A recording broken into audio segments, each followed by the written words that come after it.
Durante 3 décadas, el asesinato de Timothy Coggins dejó a su familia y a su comunidad sumidas en el miedo y la incertidumbre. El 9 de octubre de 1983, unos cazadores descubrieron su cuerpo estrangulado junto a un roble gigante en un campo abierto. Para los investigadores, era obvio que había sido brutalmente asesinado. A pesar de pistas prometedoras y del descubrimiento de posibles sospechosos, la investigación se detuvo bruscamente. La familia Coggins sufrió en silencio hasta que un nuevo equipo de investigadores se encargó de encontrar justicia para Timothy, pero ninguno de ellos se dio cuenta de cuán profunda era realmente la herida supurante de la corrupción. El condado de Spalding se ubica en la parte central occidental de Georgia. Tiene un poco de todo: encanto de pueblo pequeño, belleza natural y cultura vibrante, hogar de hermosos lagos, acres de parques pintorescos y varios monumentos históricos. Sin duda, el condado de Spalding les da la bienvenida a todos y cada uno de ellos a su puerta. Sin embargo, en la década de 1980, la vida era muy diferente. Había una marcada división entre la comunidad blanca y la negra, y las tensiones raciales aumentaron. Esto se vio agravado por el hecho de que el infame Ku Klux Klan, un grupo terrorista de derecha y supremacista blanco, operaba uno de sus capítulos dentro de la comunidad. Entonces, cuando se encontró el cuerpo brutalmente golpeado de un joven negro en el condado de Spalding, los investigadores tomaron un camino traicionero que reabriría viejas heridas. El domingo 9 de octubre de 1983 fue una fresca mañana de otoño. Un grupo de cazadores de ardillas se abría paso por un campo abierto al norte de la ciudad de Griffin, Georgia. Cerca de un roble gigante, conocido localmente como el árbol colgante, los hombres tropezaron con el cuerpo de un hombre negro. Estaba claro que el hombre había sufrido terriblemente antes de morir. Su rostro y cabeza estaban brutalmente golpeados y desfigurados, y su cuerpo magullado y ensangrentado. Los cazadores se apresuraron a contactar a las autoridades. Los agentes del departamento del sheriff del condado de Spalding llegaron apresuradamente a la horrible escena del crimen. Allí encontraron al hombre exactamente como lo describieron los cazadores. Estaba parcialmente vestido, le faltaba la camisa y los pantalones, y la ropa interior le llegaba hasta las rodillas. Parecía haber una gran X tallada en su abdomen. Mientras inspeccionaban la escena, los oficiales notaron huellas de neumáticos en todo el campo. Dentro de la cuadrícula formada por las huellas, encontraron un suéter ensangrentado y al revés. En varias zonas alrededor de las huellas de los neumáticos, se observaron manchas de sangre. Los agentes supusieron que la víctima había sido arrastrada detrás de un vehículo antes de darla por muerta. No se encontró ningún arma homicida en el lugar. Lo que sí recuperaron fue una botella vacía de whisky Jack Daniels y una pata de mesa de madera envuelta con cinta aislante negra. Se tomaron como prueba la botella, la pata de la mesa, el suéter y muestras de arena. El cuerpo fue trasladado a la oficina del forense para su posterior examen. El examinador reveló que la víctima fue apuñalada 7 veces en la espalda y una vez detrás de la rodilla para incapacitarlo. Se veían heridas defensivas en ambos brazos y recibió un fuerte golpe en la cabeza con un objeto contundente, posiblemente la pata de la mesa encontrada en el lugar. Como comentamos, había 2 grandes X talladas en su abdomen y espalda, que luego se reveló que representaban la bandera confederada. El examinador determinó que la víctima murió aproximadamente 36 horas antes de ser encontrada, posiblemente el viernes 7 de octubre de 1983. Se descubrió que no había muerto por una lesión específica, sino por la pérdida de sangre como resultado de sus lesiones acumulativas. La gravedad de sus heridas hizo difícil para los examinadores identificarlo. Se estimaba que tenía entre 20 y tantos y 30 y tantos años. Medía alrededor de 5 pies y 7 pulgadas de alto y tenía un pequeño tatuaje en la mano. Mientras tanto, los investigadores revisaron informes recientes de personas desaparecidas y no encontraron nada que coincidiera con su víctima. Con pocas pistas, los oficiales del sheriff recurrieron al patrullero Oscar Jordan para que los ayudara con la investigación. Jordan había sido uno de los pocos oficiales negros en el condado de Spalding. Creían que este podría ayudar con la investigación, convirtiéndose en un enlace entre la fuerza policial predominantemente blanca y la comunidad negra. Los agentes necesitaban a Jordan para establecer una conexión, ya que las tensiones raciales creaban desconfianza entre las fuerzas del orden y la comunidad negra. Durante los 2 días siguientes, Jordan fue de puerta en puerta preguntando a cualquiera si reconocía a la víctima por la foto de la autopsia.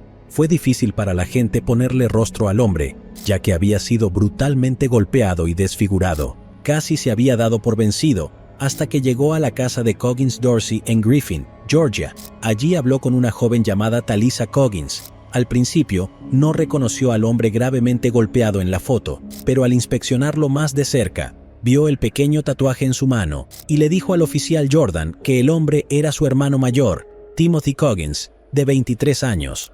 Timothy Wayne Coggins nació el 29 de octubre de 1960 en Griffin, Georgia. Era el cuarto de 8 hijos, 3 hermanos y 4 hermanas, criados por su madre, Viola, y su padrastro, Robert Dorsey. Su sobrina lo describió como encantador, carismático y juguetón, con una sonrisa brillante que resaltaba sus hermosos dientes blancos como perlas. Era muy querido en su comunidad de Griffin y trabajaba haciendo encargos ocasionales en el área y sus alrededores como personal de mantenimiento.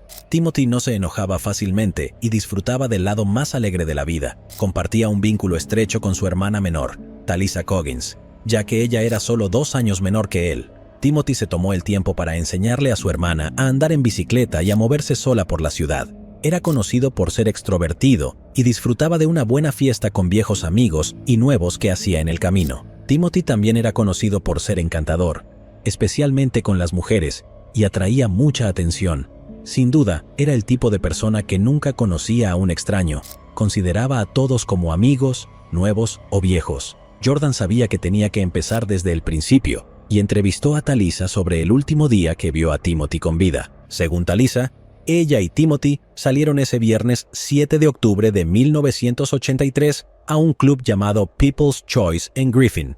Era un lugar frecuentado por los jóvenes negros, y con un bar completamente abastecido y una barbacoa caliente a la venta, atraía a un flujo constante de clientes. Timothy no solo era un habitual del club, sino que también ayudaba con pequeños trabajos al propietario, que era un buen amigo. Sin embargo, en las últimas semanas, Timothy había causado un gran revuelo. People's Choice era casi exclusivamente para los asistentes a discotecas de raza negra, pero él había estado balanceándose al ritmo de la música con una joven blanca. Aunque la mayoría no se inmutaría ante algo así estos días, en la Georgia de los años 80 era combustible para el odio. La división racial era fuerte, con mítines y desfiles regulares organizados por el capítulo local del Ku Klux Klan del condado de Spalding. Cuando sus amigos advirtieron a Timothy que su confraternización con la joven blanca causaría problemas, supuestamente les dijo que no había manera de que un hombre blanco entrara al club. Talisa le dijo al oficial Jordan que el último viernes que vio a su compañero, escuchó a algunas personas decir que 2 hombres blancos estaban esperando a Timothy afuera mientras ella se dirigía al baño. Cuando salió, volvió a ver a su hermano en la pista de baile. Esta vez, sin embargo, no estaba bailando. En cambio, siguió a un hombre blanco fuera del club. A partir de ahí, ella nunca volvió a verlo con vida. Jordan le preguntó a Talisa por qué nadie se había presentado para denunciar la desaparición de su hermano. Y ella explicó que Timothy desaparecía regularmente de casa durante unos días después del fin de semana. Conocía a todos en la ciudad y a menudo se quedaba con amigos. Supusieron que estaba a salvo en algún lugar, durmiendo en el sofá de alguien. Eso fue hasta que los agentes aparecieron 2 días después interrogando a la gente sobre la víctima de un espantoso asesinato. Trabajando con la información proporcionada por Talisa, Jordan y otros agentes del sheriff interrogaron a testigos del club que respaldaban lo que Talisa les había dicho. A partir de esto, se enteraron de que Timothy salió del club con una mujer y 2 hombres blancos, pero nadie sabía quiénes eran ni a dónde habían ido después de esa noche. El calor de la investigación se apagó lentamente, pero el oficial Jordan mantuvo la oreja atenta en busca de más pistas. Perder a Timothy fue solo el comienzo de la pesadilla de la familia Coggins. Durante la investigación, fueron constantemente acosados por desconocidos. Uno de los primeros incidentes fue cuando el padrastro de Timothy, Robert, recibió una llamada anónima diciéndole que matarían a más miembros de la familia si no se abandonaba la investigación. Robert también encontró una camiseta ensangrentada en el autobús escolar que conducía, aparentemente burlándose de la evidencia encontrada en la escena del crimen. Una noche, mientras la familia estaba junta viendo la televisión, arrojaron un ladrillo por la ventana de la sala. Garabateadas en el ladrillo estaban las palabras: «Tú eres el siguiente». Pero es que el siguiente acto los aterrorizó aún más. Un perro negro decapitado fue abandonado en el porche de la casa familiar con otra nota que decía: «Tú eres el próximo». Timothy fue enterrado en el cementerio de la iglesia metodista Unida Fuller Chapel. Sin embargo, Su familia no colocó una lápida en su tumba por temor a que la lápida fuera profanada. El miedo creció a medida que la familia se preguntaba quién podría estar acosándolos. ¿Fueron los asesinos u otras personas que se habían unido detrás de los responsables de la muerte de Timothy? Meses después del asesinato de Coggins, el oficial Oscar Jordan todavía estaba en el caso y comenzó a escuchar rumores sobre un posible motivo del asesinato. Según algunas pistas, Timothy había recibido unos $600 de un par de hombres blancos a cambio de marihuana, pero nunca entregó las drogas y huyó asustado, temiendo que lo persiguieran. Luego, Jordan recibió otro aviso sobre la posibilidad de visitar el parque de casas móviles de Cary en Sunnyside, cerca de donde se descubrió el cuerpo de Timothy. El informante reveló que había un hombre que se jactaba de saber lo que le había pasado a Timothy Coggins. En el parque de casas rodantes, Jordan se reunió con una mujer llamada Sandra Bond. Sandra alegó que, la noche en que asesinaron a Timothy, lo vio en el parque de casas rodantes junto con otras 3 personas, su hermano Frankie Gebhardt, su novia Mickey Guy y el cuñado de Frankie, Bill Moore. Los 4 se subieron a una camioneta y se dirigieron en dirección al árbol colgado. Armado con esta nueva información y los nombres de 3 posibles sospechosos, el oficial Oscar Jordan regresó al equipo de investigación y presentó sus nuevas teorías. Pero tan pronto como encontró la proverbial aguja en el pajar, le quitaron el caso y lo reasignaron a otros investigadores. Jordan fue despedido del equipo y regresó a patrullar mientras un nuevo equipo investigaba el asesinato de Timothy. Frankie Gebhardt fue llamado para ser interrogado mientras los investigadores trabajaban con la información recopilada por Jordan. Durante su entrevista, Frankie les proporcionó una coartada sólida. Estuvo con su novia Mickey Guy toda la noche. Luego llamaron a Mickey, quien confirmó la coartada de Frankie. Según sus declaraciones, nunca habían estado en el club People's Choice, ya que era un establecimiento exclusivamente negro. Afirmaron no haber conocido nunca a Timothy Coggins, ni haber tenido ningún trato con él de ninguna manera. Según las notas compiladas por los investigadores, ninguno de los testigos pudo identificar adecuadamente a las personas que fueron vistas por última vez con Timothy. Los investigadores no lograron seguir la pista de Bill Moore en absoluto. Por su parte, los detectives registraron el remolque de Gebhardt y no encontraron evidencia física que lo vinculara con el crimen. Según las autoridades del lugar, ninguna sangre encontrada coincidía con los tipos de sangre de Gebhardt, Guy o Moore. Las pruebas de ADN todavía estaban en sus primeras etapas y, al parecer, los investigadores habían cerrado la investigación a pesar de la flagrante sospecha de que alguien estaba ocultando algo. La muerte de Timothy se convirtió en una nota a pie de página en el departamento del sheriff del condado de Spalding. La familia Coggins continuó su duelo sin saber en quién confiar mientras la ley les fallaba. También temían ser víctimas, no tenían expectativas. Después de todos estos años, nadie se había puesto en contacto con ellos sobre el caso. Pero en un giro caprichoso del destino, la familia Coggins recibió una llamada de la oficina del fiscal de distrito en julio de 2017. Ahora sabían quién mató a Timothy. Les cuento, en diciembre de 2016, el agente especial Jared Coleman recibió el expediente del caso de Timothy Coggins, abandonado hace mucho tiempo. A lo largo de los años, la Oficina de Investigaciones de Georgia se encargó de los principales delitos cometidos en las regiones más rurales del estado. La agencia ciclaba los casos sin resolver entre sus agentes cada 6 meses, con la esperanza de que un nuevo par de ojos pudiera encontrar una pista entre las notas. Coleman, que en ese momento estaba en su segundo año en la agencia, quedó sorprendido por la falta de investigación sobre el asesinato de Timothy. También le llamó la atención que a nadie parecía importarle investigar el caso en los últimos años. Con la determinación de encontrar justicia para Timothy, Coleman investigó el expediente y descubrió varias pruebas que podrían ayudarle a resolver el caso, sin resolver hacía ya 3 décadas. Primero, examinó la entrevista con los posibles sospechosos Frankie Gebhardt, Mickey Guy y Bill Moore. Las entrevistas con Gebhardt y Guy mostraron demasiadas lagunas en sus historias. Los dos solo se tenían el uno al otro como coartada, y dijeron a los investigadores iniciales que no tenían vínculos con Timothy ni con su posterior muerte. Para Coleman, toda la entrevista parecía carente de interés en profundizar más, y tomó nota de volver a comprobar a estas personas de interés. También descubrió que el tercer sospechoso, Moore, había sido completamente ignorado en la investigación. Una mirada más detallada al expediente reveló un desarrollo más reciente en el caso que fue completamente pasado por alto. En 2007, el FBI recibió una carta de un recluso llamado Christopher Vaughn, que cumplía condena tras haber sido acusado de pedófilo. En su carta, Vaughn alegó que tenía información sobre el asesinato del joven. Tenía solo 10 años cuando él y otros cazadores de ardillas descubrieron su cuerpo cerca del árbol colgado en Sunnyside, allá por 1983. En el archivo, Coleman descubrió entrevistas realizadas por investigadores a Vaughn. Sin embargo, parecía que los investigadores no hicieron mucho para seguir las pistas y dejaron que el caso volviera a enfriarse. Determinado, el agente Coleman se puso en contacto con el departamento del sheriff del condado de Spalding y con el recién elegido sheriff Darrell Dix, quien escuchó las teorías de Coleman sobre el caso y creyó que juntos podrían darle a la familia Coggins las respuestas que necesitaban. Para el sheriff Dix, el caso también fue una oportunidad para reparar la relación entre la comunidad negra y el departamento del sheriff, dada la difícil historia entre ellos. Dix asignó a su ayudante Mike Morris a Coleman y juntos los hombres volvieron a visitar la escena original del crimen. Una mirada al área confirmó el presentimiento de Coleman. La muerte de Timothy fue un linchamiento. Lo habían torturado antes de dejarlo morir en campo abierto. Mientras tanto, el sheriff Dix comenzó su propia investigación y solicitó que se sacaran a la luz las pruebas de la escena del crimen. Al examinar la evidencia, Dix se sintió frustrado al descubrir que la mayoría, si no toda la evidencia, se había perdido.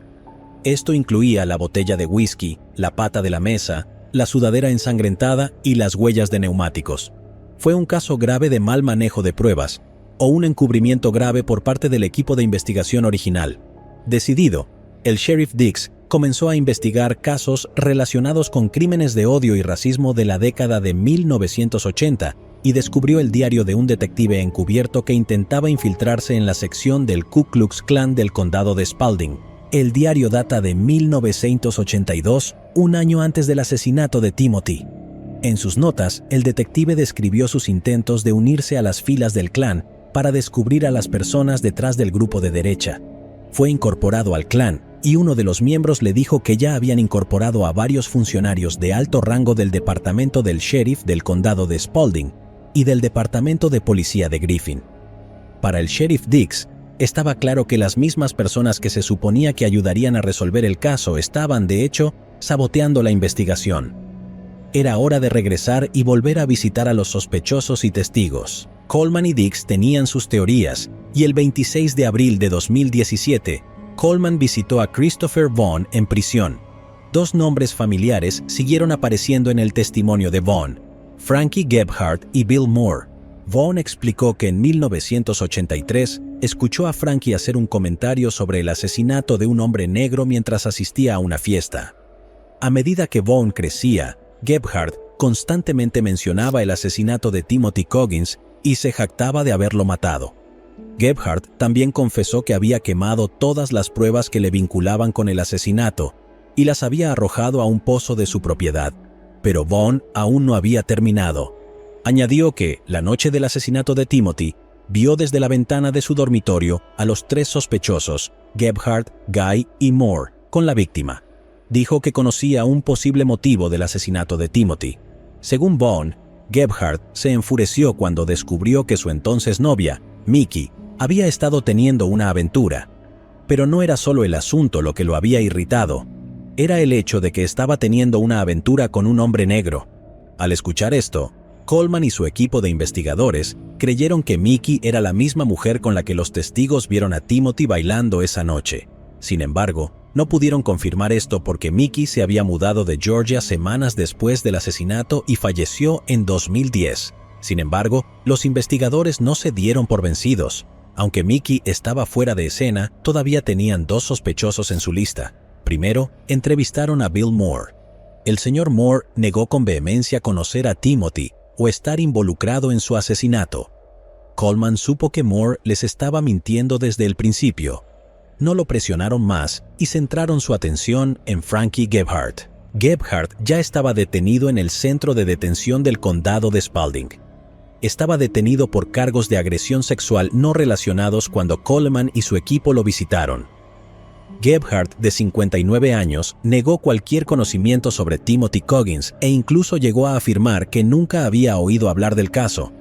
Gebhardt negó además haber alardeado del asesinato o haber eliminado pruebas y desafió a los investigadores a cavar el pozo si así lo deseaban. Cuando Coleman le mostró a Gebhardt la foto de Timothy, se enfureció escupiendo lenguaje despectivo y explicando que nunca lo había visto antes.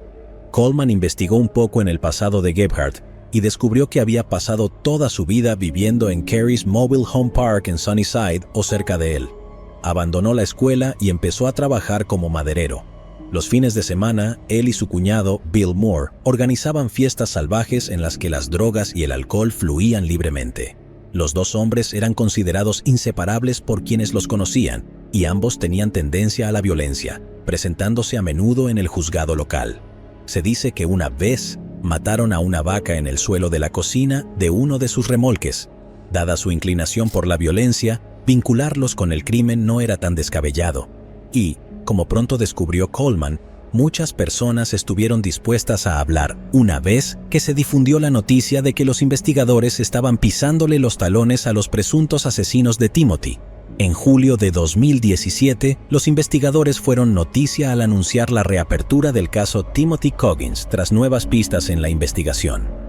En una entrevista con periodistas, el sheriff Darrell Dix advirtió a los asesinos y a sus cómplices que iban a por ellos. Durante los meses siguientes, entre 60 y 70 testigos se presentaron y la mayoría, si no todos, dijeron que habían estado guardando el secreto durante casi 34 años. Algunos relatos variaron y los investigadores descubrieron que Gebhardt supuestamente les dijo a algunos testigos que intencionalmente había contado diferentes historias a diferentes personas para confundir la investigación. Pero algunos testigos clave se destacaron. William Sadler, uno de los hombres que estaba en el grupo de caza que descubrió el cuerpo de Timothy, declaró que Gebhardt no solo le confesó haber asesinado a Timothy en persona, sino que él mismo informó la confesión a los oficiales en 1983. Sin embargo, nunca salió a la luz nada de eso. Otra testigo llamada Shirley Sisk también presentó una confesión sobre Bill Moore. Ella había sido amiga de la difunta esposa de Moore, Brenda, y dijo a los investigadores que Brenda supuestamente una vez le dijo que Moore planeaba asesinar a un chico y arrastrarlo detrás de su camión. Otra exnovia de Gebhardt también se presentó y afirmó que había soportado años de abuso mientras eran novios, y que una vez él la amenazó con que ella también terminaría como ese chico negro en la zanja. Otra mujer, que permaneció en el anonimato, se presentó alegando que tanto Gebhardt como Moore admitieron el asesinato en estado de ebriedad y lamentaron los buenos viejos tiempos en los que se mataba a personas negras sin ningún motivo. El equipo de investigación recibió una dura reacción de los familiares de los acusados cuando se emitieron órdenes de arresto para ambos hombres. Insistieron en que el departamento del sheriff estaba criticando a ambos hombres en un intento de obtener el apoyo de la comunidad negra. Brandy Abercrombie, de 41 años, hija de Moore y sobrina de Gebhardt, dijo que nunca antes habían oído hablar de este caso. No tenemos conocimiento de este caso de Timothy Coggins. Nunca había oído hablar de este caso en toda mi vida, dijo a los periodistas. Pero para los investigadores, había pruebas circunstanciales suficientes para llevar a los dos hombres ante la justicia. Sin embargo, en un juicio por asesinato, aún se necesitaba mucho más para que el caso fuera hermético. Creo que es horrible. Es triste que eso suceda. Es interesante saber sobre la zona. Creo y espero que descubran la novela policíaca y se haga justicia. Realmente lo hago. La fiscalía aún necesitaba pruebas que, en última instancia, pudieran vincular a estos dos hombres con el crimen. El agente Coleman se reunió con la abogada Marie Brother y le explicó la falta de pruebas debido al mal manejo dentro del departamento del sheriff. Esto frustró al equipo de la fiscalía porque sin la falta de pruebas físicas adecuadas, el jurado podría tomar la dirección contraria. Fue entonces cuando Coleman recordó que Christopher Vaughn le había contado sobre el pozo en la propiedad de Gebhardt. El problema era que excavar el pozo significaría destruir la casa de Gebhardt. Coleman y Brother compartían una tenaz determinación de encontrar justicia, y con el tiempo pudieron encontrar una empresa de hidroaspiración en Atlanta que se especializaba en inyectar agua en pozos y aspirar los escombros que quedaban sin causar daños a la propiedad. Valió la pena el intento. Y en agosto de 2017, El equipo de investigación pudo desenterrar años de basura y una gran cantidad de pruebas. En la basura encontraron un zapato tenis Adidas talla 10 parcialmente quemado, similar al que la familia de Timothy dijo que solía usar cuando salía. Luego descubrieron una camiseta blanca rota, por lo que parecían ser varias marcas de puñaladas en la espalda. Ya sabían que Timothy fue apuñalado 7 veces por la espalda. También encontraron una cadena gruesa que posiblemente se usó para atar y arrastrar a Timothy detrás del vehículo. La última prueba, pero la más crucial, fue un viejo cuchillo roto. Talisa, la hermana de Timothy, expresó su preocupación por el juicio. Ella creía que nada estaba garantizado hasta que se dictara el veredicto final. No hay nada garantizado. Como mujer negra y como ser humano negro que vive en una ciudad racista, nunca se sabe lo que va a pasar, dijo. Le estaba pidiendo al Señor que cuidara de mis hermanos. Era como si el nombre de Tim siguiera saliendo de mi boca. Talisa se inclinó, fijó a Jack y habló del viejo Tim. Y yo seguía diciendo, bueno, ¿por qué estoy haciendo esto? Seguí diciendo el nombre de Tim, y fue muy extraño para mí. Le dije, bueno, que el Señor lo bendiga de todos modos. Y sentí que ese era el riesgo que Dios estaba tratando de mostrarme porque seguía escupiendo su nombre. Y me sentí bien al saber que arrestaron a alguien por el asesinato de Tim. Pero antes de que el polvo se asentara sobre las nuevas pruebas descubiertas en el pozo de la propiedad de Gebhardt, hubo otro giro en un caso ya resuelto. Después de su entrevista con Gebhardt en abril de 2017, los investigadores interceptaron las llamadas de Gebhardt realizadas desde la prisión. Esto se hizo porque no obtenían voluntariamente la información que necesitaban de él. Se dieron cuenta de que a menudo llamaba a su hermana Sandra Boone. En las grabaciones descubrieron que Sandra aconsejaba a Gebhardt que no hablara con los investigadores y cómo evitar que lo descubrieran. Ella le dijo que evitara tomar nada de beber o comer de los investigadores en caso de que pudieran recolectar ADN de sus utensilios desechados. Al examinar estas conversaciones, descubrieron que Sandra había estado siguiendo el consejo de su hijo, Lamar Boone, un oficial del Departamento de Policía de Miller. Lo que confundió a los investigadores fue que Sandra había señalado inicialmente la conexión entre Timothy y Gebhardt, Guy y Moore. Sus intenciones nunca fueron reveladas, pero los investigadores creyeron que era una muestra de arrogancia que la policía nunca pudiera resolver el caso, a pesar de que los sospechosos los miraban fijamente a la cara. Sorprendentemente, este no fue el único giro del caso. Había otra persona que, al parecer, creía que Gebhardt debería tener una oportunidad de luchar contra la acusación. Se descubrió que una tercera persona ayudaba a Gebhardt mientras estaba bajo custodia. Un hombre llamado Gregory Hoffman, que era oficial penitenciario del condado de Spalding, había estado pasando información sobre la investigación a Gebhardt. Los investigadores creían que esto ayudó a mantener a Gebhardt un paso por delante de la investigación al proporcionarle detalles que podría utilizar en el tribunal durante su juicio en su propio beneficio. Esto fue más que suficiente para que los investigadores y fiscales pusieran fin a la tortura duradera que enfrentaba la familia Coggins. El 13 de octubre de 2017, el Departamento del Sheriff del Condado de Spalding y la Oficina de Investigaciones de Georgia arrestaron a Gebhardt y Moore por el asesinato de Timothy Coggins. Sandra Boone, Lamar Boone y Gregory Hoffman fueron arrestados por obstrucción a la justicia. Lamar fue suspendido a la espera del resultado de su juicio, mientras que Hoffman fue despedido. Todos fueron detenidos en el centro de detención del condado de Spalding, ahora que los investigadores tenían a todos sus sospechosos encerrados en la cárcel. Comenzaron a recrear los acontecimientos del día previo al asesinato de Timothy. Los investigadores creían que Timothy había ido al People's Choice Club ese viernes 7 de octubre de 1983 e invitó a Mickey Guy. Por lo que sabían hasta ahora, Timothy y Mickey se conocían. Dadas las tensiones raciales en el condado, su relación puede haber despertado interés y la historia se extendió al entonces novio de Mickey, Gebhardt. Al escuchar esto, los investigadores creyeron que Gebhardt y Moore condujeron hasta el club y comenzaron a preguntar a la gente sobre Timothy. La gente admitió haber visto a Timothy con una mujer blanca en el club y confesó que no era la primera vez que los veían juntos. Era una situación tensa, y la historia comenzó a difundirse. Gebhardt entró al club y se enfrentó a Timothy y Mickey. Para evitar una confrontación, y dada su actitud naturalmente tranquila, es posible que Timothy hubiera aceptado ir a hablar del asunto con los hombres.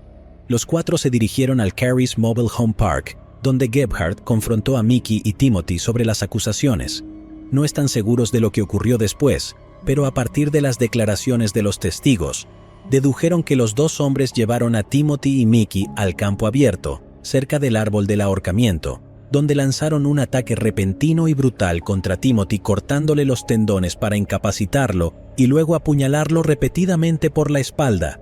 Mientras estaba abajo, le tallaron 2 grandes X en la espalda y el abdomen, luego lo golpearon con la pata de una mesa y lo encadenaron a la parte trasera de la camioneta antes de arrastrarlo por el campo. Luego dejaron morir a Timothy, mientras los otros 3 regresaban a la casa de Gebhardt para deshacerse de las pruebas. Los investigadores creen firmemente que, dada la serie de violencia contra las mujeres de Gebhardt y su afiliación con grupos racistas, puede haber estado motivado por los celos al encontrar a Mickey no solo en los brazos de otro hombre, sino de un hombre negro. Gebhardt y Moore iban a ser juzgados por separado por el crimen, y a mediados de enero de 2018 comenzó el juicio de Gebhardt. La fiscal Marie Brother comenzó con una apasionada declaración inicial y luego guió al jurado por la escena del crimen y la manera en que Timothy fue asesinado tan cruelmente. Se basaron en el testimonio de testigos, ya que las pruebas de ADN prácticamente se perdieron. La defensa intentó encontrar lagunas en el caso de la fiscalía, señalando que muchos de los testigos eran criminales y que cada uno de las historias había sido diferente. Al final, otro testigo señaló que, como había dicho a los investigadores anteriormente, el objetivo de Gebhardt era contar historias diferentes a diferentes personas para confundir la investigación. Otro agujero en la defensa de Gebhardt fue su incapacidad para dejar de alardear del asesinato. Sin darse cuenta, había señalado a los investigadores dónde había escondido las pruebas del crimen. Aunque no se pudo encontrar ADN de los elementos recuperados, el descubrimiento respaldó las afirmaciones de varios testigos. Esto incluía la afirmación de Christopher Bond de que Gebhardt le contó cómo había eliminado las pruebas en un pozo.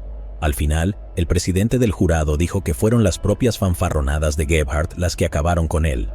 Reveló que habían contado 17 veces que Gebhardt admitió el asesinato de una forma u otra. El 26 de junio de 2018, Gebhardt fue declarado culpable de asesinato con malicia, homicidio grave, agresión agravada y ocultación de la muerte de otra persona. En el Tribunal Superior del Condado de Spalding, Estado de Georgia contra William Franklin, demandado por Gebhardt, acción penal, no 18. R105A. Habiendo considerado si el Estado ha probado cada elemento de los siguientes delitos, nosotros, el jurado, por unanimidad, decide lo siguiente. Cargo 1, asesinato por malicia, culpable. Cargo 2, asesinato grave, culpable. Cargo 3, agresiones agravadas, culpables. Cargo 4, agresión agravada, culpable. Cargo 5, encubrimiento de la muerte de otro, culpable. Suscrito el día 26 de junio de 2018, firmado por su persona plena. Fue sentenciado a cadena perpetua con 30 años adicionales. En su sentencia, el juez le dijo a Gebhardt: «Ojalá, señor, haya apuñalado a su última víctima. Permanece en prisión en la prisión estatal de clasificación y diagnóstico de Georgia en el condado de Butts, Georgia». En agosto de 2018, Bill Moore evitó el juicio al declararse culpable de ocultar la muerte de otro, así como de homicidio voluntario. Recibió 20 años de prisión junto con 10 años más de libertad condicional. Bill permaneció en la prisión médica estatal de Augusta hasta su muerte en octubre de 2021. En cuanto a Sandra, su hijo Lamar y Hoffman, cada uno pagó la fianza. Sandra y Lamar pagaron una fianza de unos $700 cada uno, y Hoffman pagó una fianza de $35,000. El último informe sugiere que los cargos contra los 3 aún no se han resuelto y no ha habido noticias sobre el paradero de los 3 individuos desde 2018. Aunque el veredicto no les devolverá a Timothy, el caso de alguna manera ha podido curar heridas que de otro modo se habrían agravado si no se hubiera descubierto la verdad. Durante el juicio, ambas familias hablaron en ocasiones, y después de todo lo dicho y hecho, la hija de Bill Moore, Brandy Abercrombie, quedó abrumada por la emoción. Se disculpó con la familia Coggins por el papel de su familia en la muerte de su querido hermano y tío. Mientras lloraba, Talisa Coggins secó las lágrimas de Brandy y la perdonó por no comprender la enormidad de la situación. Talisa supuso que Brandy habría sido una niña pequeña y le habría costado creer que su padre y su tío pudieran haber cometido semejante crimen. Después de todo lo que los negros han soportado, desde la esclavitud hasta ahora, todavía somos un pueblo que perdona, dijo. La familia Coggins, después de todos estos años, ha podido colocar una lápida en la tumba de Timothy sin temor a ser atacada o que su tumba sea profanada por quienes una vez lo victimizaron. La inscripción dice: ido pero nunca olvidado. Llegados aquí, ¿acaso no has visto este otro crimen? Yo no me lo perdería,